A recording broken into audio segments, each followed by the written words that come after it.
Nomor 4, Bapak Amril Susanto. Ustadz, apakah benar di surga tak ada yang jomblo?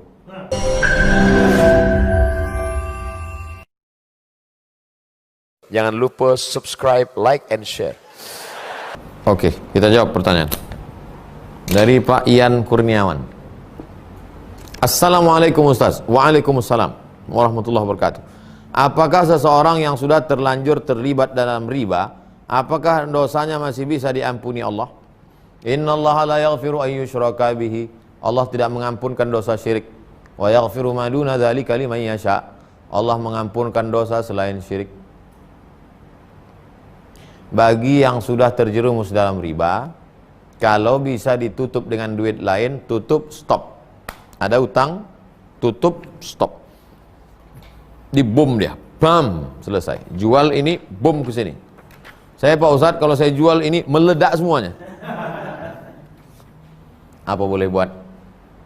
Pokoknya berjanji setelah ini jangan buat lagi. Adapun tentang dosa, innallaha la yaghfiru an yushraka bihi. Allah tidak mengampunkan dosa syirik. Jadi Pak Ustadz, orang yang syirik itu tidak diampuni, tidak diampuni. Bagaimana dengan sahabat Nabi dulu yang pernah syirik? Menyembah Lata, Uzza, Manat, Hubal, Jibti, Taghut, Naham. Padahal mereka pernah syirik. Penjelasannya begini. Kalau ada orang syirik, belum sempat taubat, mati dia, maka dia masuk neraka jahanam kekal selamanya.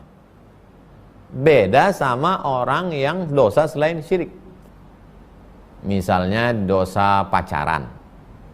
Jangan yang pacaran lah Pak Ustadz. Dia pacaran. Pacaran itu kan berdosa tuh. Pacaran.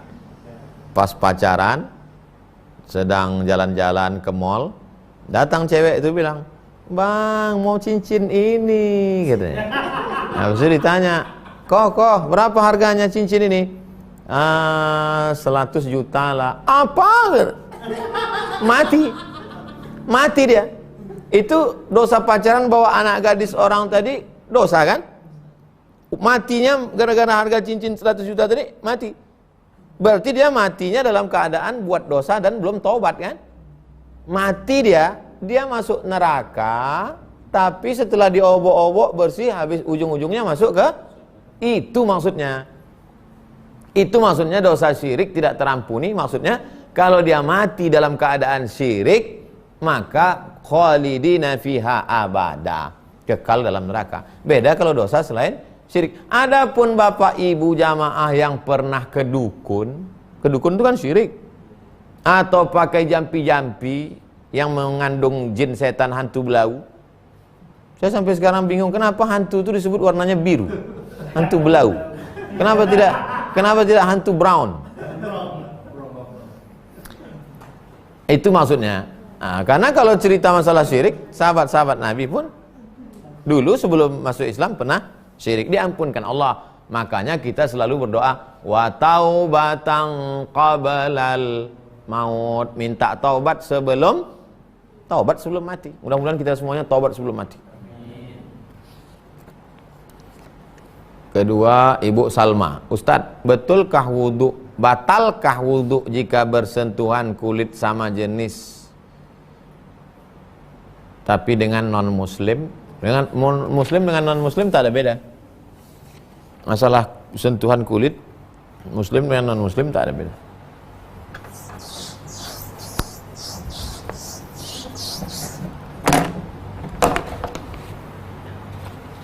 Mazhab yang paling ketat dalam masalah wudu nih batal nih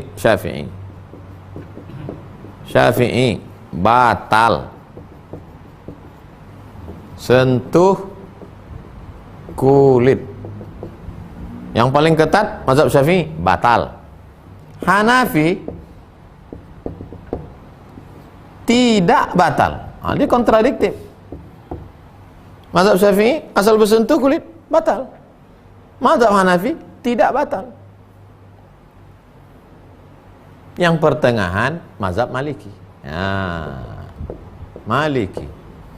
Kalau ada syahwat batal. Kalau tak ada syahwat tak batal. Syafi'i, Maliki, Hanafi. Ada syahwat, tak ada syahwat, batal. Loh, kok bisa gitu dia Pak Ustaz? Aula mastumun nisa, kamu menyentuh kulit perempuan. Mazhab Syafi'i dipahaminya, pokoknya asal sentuh batal. Kalau mazhab Hanafi, ayatnya itu juga. Aula mastumun nisa. Tapi kata dia, lamastumun nisa di sini adalah kata majaz, kiasan. Bukan menyentuh kulit, tapi maksudnya adalah jima. Sedangkan mazhab Maliki mengatakan menyentuh kulit itu ada substansinya. Kalau ada syahwat, maka baru dia batal. Kalau tak ada syahwat, sekedar sentuh, dia tak batal. Saya tengok Syekh Wahbah Zuhaili di Fiqhul Islami wa Adillah itu condong ke sini. Syekh Wahbah Zuhaili dia kata dia kalau ada syahwat batal. Kalau tak syahwat tak batal. Ustaz Somad saya condong ke sini. Bersyahwat tak bersyahwat batal. Mazhab Syafi'i lebih tinggi ke tingkat kehati-hatiannya. Hati-hati dia. Karena siapa yang tahu bersyahwat tak bersyahwat? Mana kita tahu? Salat kita Allahu Akbar, datang setan kata, kau bersyahwat. Tidak. Kau bersyahwat. Tidak. Tapi kalau kita udah berwudu, Allahu Akbar, datang setan. Kau bersyahwat, aku sudah wudu, setan.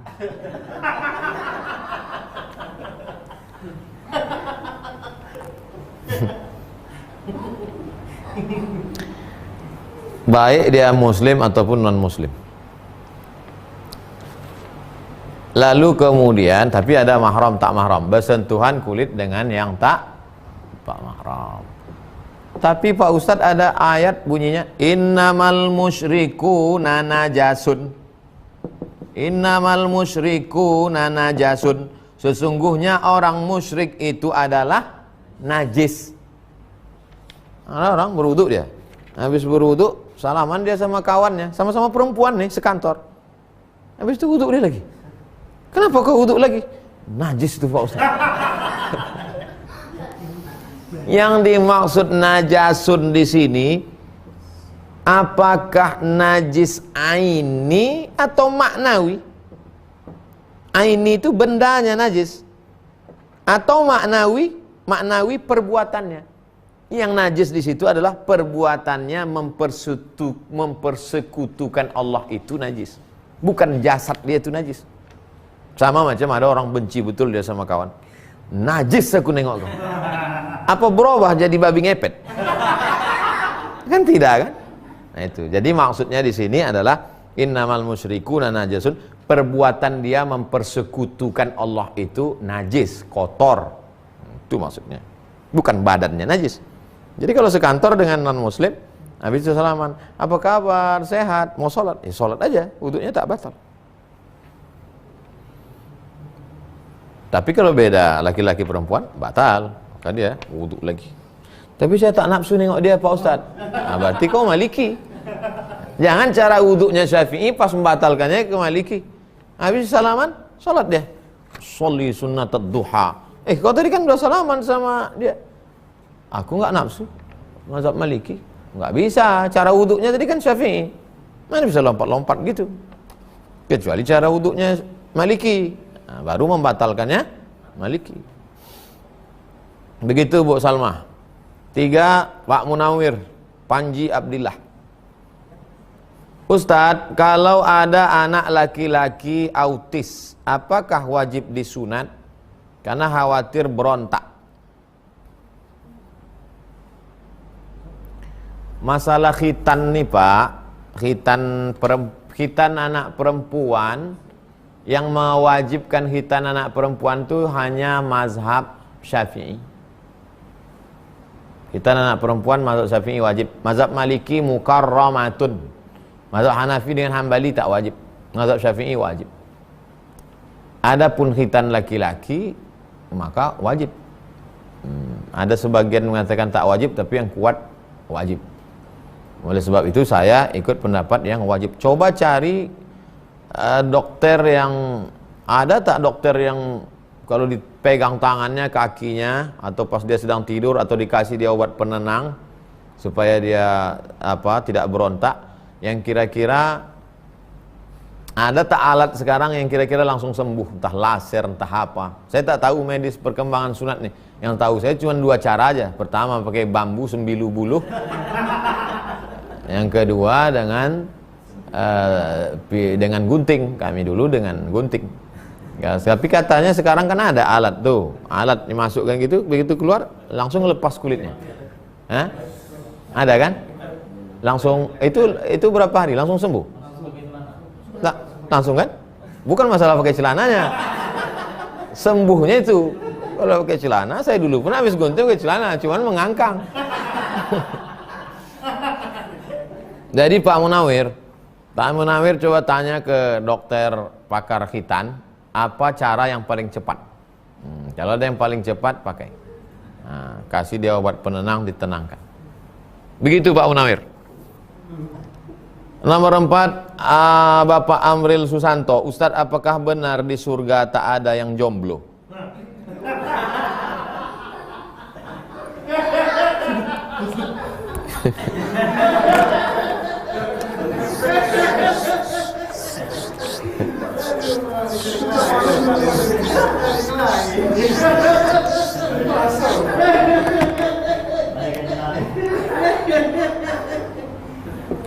Walakum fiha ma tashtahi anfusukum walakum fiha ma tad'un.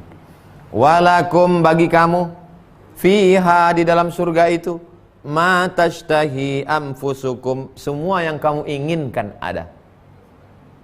Semua yang kamu inginkan ada. Termasuklah pasangan tadi. Walakum untuk kamu fiha dalam surga itu ma tad'un, yang kamu angan-angankan, yang kamu yadda'i, yang kamu akui, yang kamu semuanya dapat. Makanya bagi yang calon-calonnya sudah disambar elang, sudah diambil PNS, sudah diambil kepala dinas, kepala kantor, kepala badan, habis dah. habis. Ada yang diambil GM, ada yang diambil direktur. Sabar. Walakum fiha. Dalam ini ayat Quran. Adapun dalam hadis, a'adatul ibadiyas salihin, aku siapkan untuk hamba-hambaku yang saleh, mala a'yunun ra'at, tak pernah ditengok mata, wala udhunun sami'at, tak pernah didengar telinga, wala khatara ala qalbi bashar, tak pernah terlintas di hati manusia. Jadi tak ada jomblo di surga. Seumur umur saya pengajian baru ini pertanyaan. Tak ada jomblo di surga. Pak Amril Susanto. Nomor pertanyaan kelima, Pak Anugrah, Ustadz bagaimana hukum sholat tidak tepat waktu? A'udzubillahi minasyaitonirrajim. Innas salata kanat 'alal mu'minina kitaban mauquta. Sesungguhnya salat itu diwajibkan bagi orang beriman, waktunya sudah ditentukan. Jadi waktu Nabi SAW Isra Mi'raj itu tidak ada cara salat, waktu salat belum, hanya 5 waktu. Habis itu Nabi SAW sampai pulang dari Isra Mi'raj ke kota Makkah Al-Mukarramah, besok paginya turun malaikat Jibril, buka kitab Muwatta tentang bab waktu sholat. Di situ datang malaikat Jibril mengajarkan tata cara sholat, rakaatnya, jumlahnya, waktunya. Sholat subuh waktunya begini, sholat zuhur zawal tergelincir, sholat subuh waktu fajar shadiq sampai syuruk, sholat zuhur tergelincir matahari, sholat asar matahari condong, sholat maghrib nampak syafaq ahmar, habis syafaq ahmar merah di ufuk barat, sempurna gelapnya masuk waktu isya. Nah itu. Jadi waktu itu jangan digeser-geser. Syarat sahnya sholat masuk waktu. Kalau kita musafir maka bisa qasar 89 km menurut Al-Fiqhul Islami wa adillatuh. Jadi begitu Pak Anugrah. Bagaimana hukum sholat tidak tepat waktu?